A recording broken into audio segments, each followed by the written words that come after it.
To begin, we will be identifying how TOMS is performing financially, incorporating information from its balance sheet, income statement, and market valuation. First, I'd like to point out that this environmentally friendly company was founded with a free enterprise business model. In the first 6 years of operation, Blake Mycosy had formulated two concepts essential to this firm's performance. One being his definition of success, as defined by enjoying what you are doing, and the second, that business and philanthropy can work together.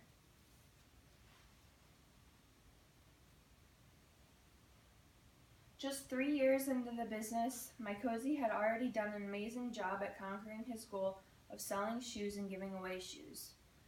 By April 19, 2009, Mycosy had already sold and matched to give away 140,000 pairs of shoes in the U.S., Argentina, Ethiopia, and South Africa. He has certainly focused his brand on movement, hoping to donate 300,000 more pairs of shoes.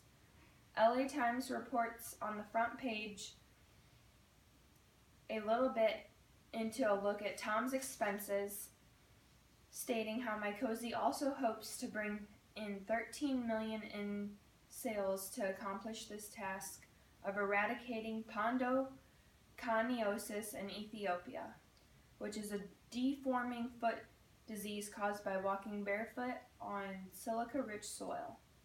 So far, the company has turned only a marginal profit, LA Times reports too.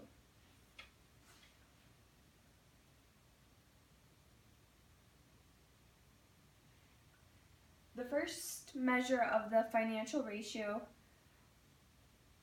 analysis is a look at Tom's liquidity. Tom's leverage has been reported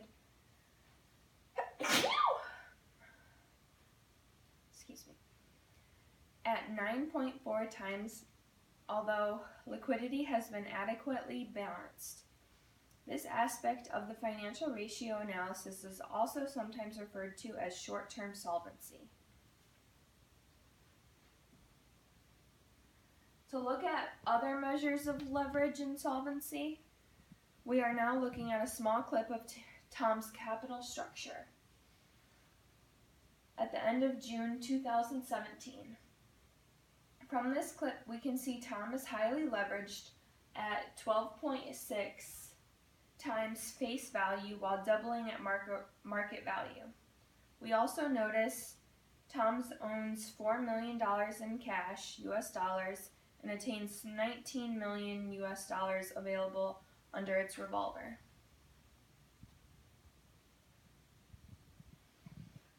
According to the Balanced Scorecard strategic objective, Tom actively tries to improve the cost effectiveness of their programs in order to incorporate a more sustainable product.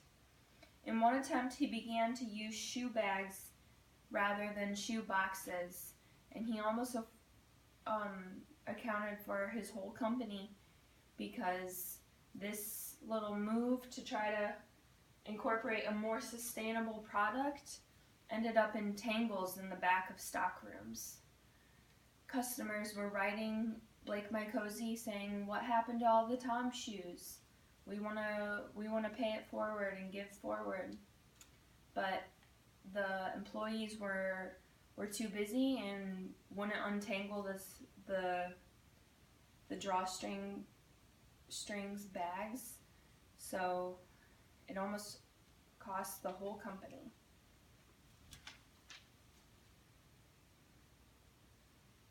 Luckily, this happened back in 2009, and since this major obstacle, Tom's has bounced back with incorporation of their new ethically driven initiatives. One of the numbers we're going to look at is the adjusted EBITDA margin.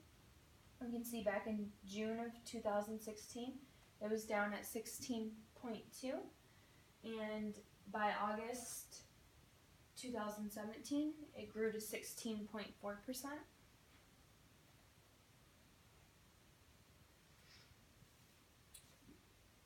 to take a look at Tom's total assets, we can see they have truly grown internally and externally, with 13 million in sales in 2009 and an overall growth of 625 million in 2014.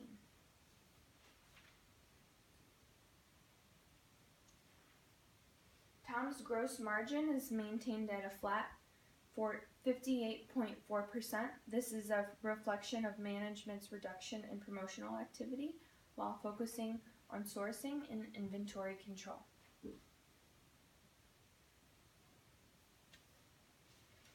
Profitability ratios are a class of financial metrics that are used to assess a business's ability to generate earnings relative to its associated expenses. Tom's adjusted EBITDA declined more than 72% year over year to $5 million to the second quarter of 2016, reported at $18 million. The second quarter 16 gross profit number was 64.2. Then the second quarter of 17 dipped down to a gross profit value of $49.1 million US.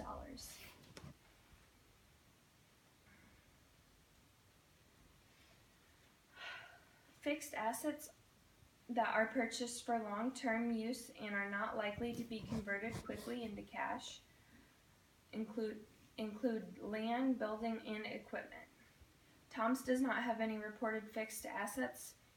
We do know in an interview of Blake Mycosy, he spoke about manufacturing plants in foreign countries.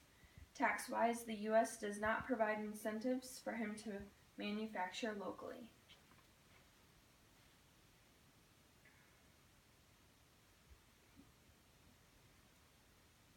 In August of 2014, Bain Capital took a 50% stake in Tom's, valued at $625 million. Tom's decided on this move to expand more rapidly than it would have otherwise. Bain brought operational expertise with a new CEO to oversee new leverage and expansion, as Mycosy took a deeper focus on expanding Tom's categories.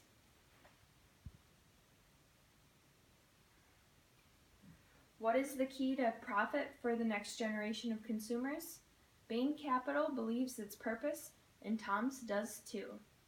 Today and every day, let's be one, they say.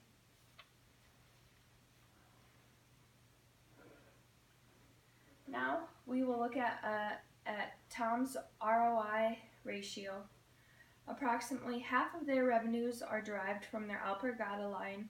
This model offers minimal resources used and is at the absolute core of this company. As mentioned previously, Tom's may benefit as they cut costs, and one place for them to do this would be social media.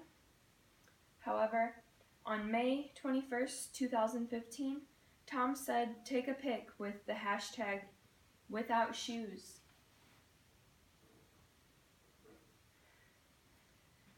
And in one day, they received 296,243 pictures to match up and give away 296,243 pairs of shoes.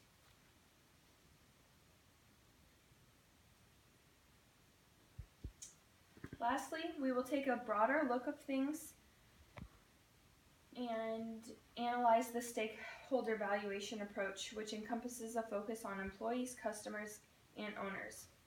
Because we believe Tom's is always focused on these three players, and we've decided to touch on a piece of the founder's personal philosophy,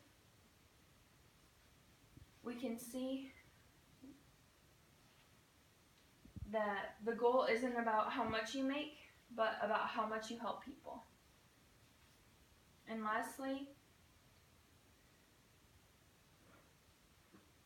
to look at public company comparables between Skechers, Steve Madden, Under Armour, Wolverine, and Tom's Shoes. Tom's has a higher than average trailing 12-month EBITDA multiple, which is the enterprise value of every firm. It basically states the value of the company and is a good representative of how they do overall. Thank you, and that concludes the financial analysis of TOMS.